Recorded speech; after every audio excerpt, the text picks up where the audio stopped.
On essaie de contrer avec Bravo, c'est une bonne balle que Dimeco a superbement interceptée. Relance, Boli, Pelé.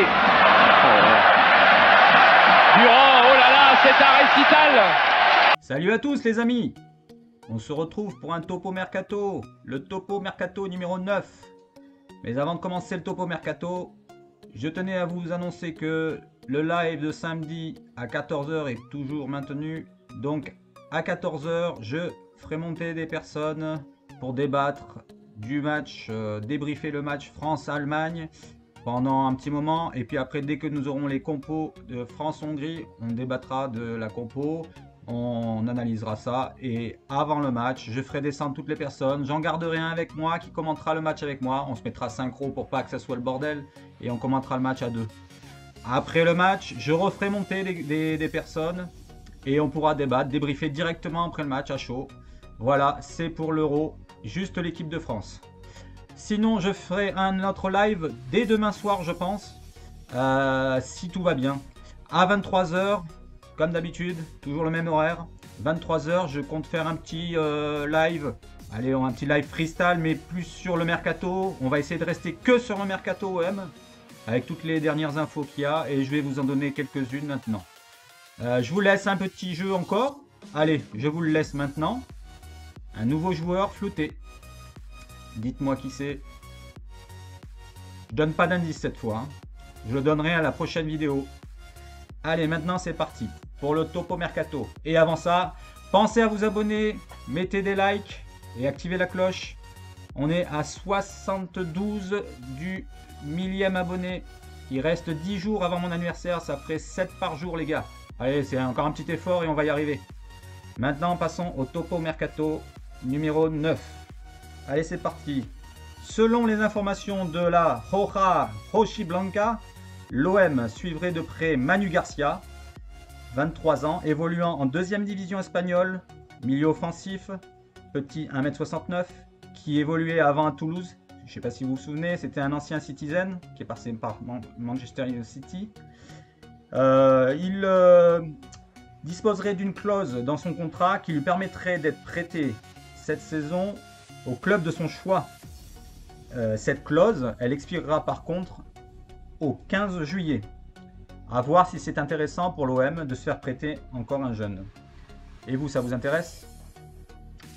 Maintenant, passons à un autre joueur en Espagne, mais cette fois, c'est un Danois. Daniel Vaz. D'après la radio espagnole Cadena Ser, Pablo Longoria s'intéresserait à Daniel Vaz. 32 ans, il ne lui reste qu'un an de contrat au FC Valence. Son salaire est de 3 millions bruts par an et ça serait un frein pour une prolongation dans le club espagnol. L'ancien joueur déviant aurait même refusé de rejoindre le Sporting Portugal en raison de l'intérêt de l'OM. Pour moi, c'est un joueur très intéressant par rapport à sa polyvalence et son expérience. Maintenant, partons en Allemagne. D'après Bild, l'OM s'intéresserait à l'international serbe, défenseur central au Werder de Brême, Milos Veljković.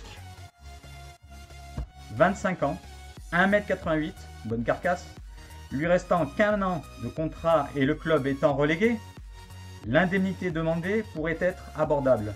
Sa valeur Transfermarkt est de 4,5 millions d'euros.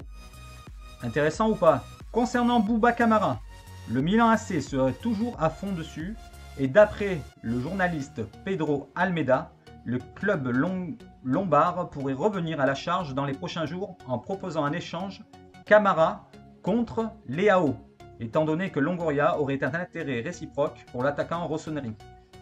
À suivre. Revenons au cas Almada. Les dernières nouvelles nous font croire à une temporisation du côté de l'OM, qui n'aurait formulé aucune offre au club argentin d'après leur président Sergio Rapizarda.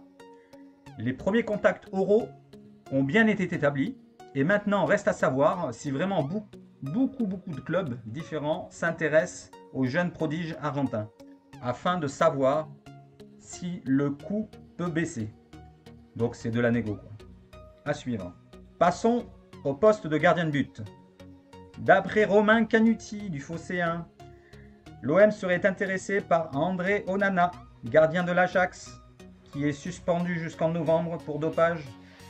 Mais d'après le média phocéen, cela ne dérangerait pas Longoria, puisque l'OM aurait déjà Mandanda qui est encore au niveau, et cela permettrait de faire une petite passation de pouvoir en douceur.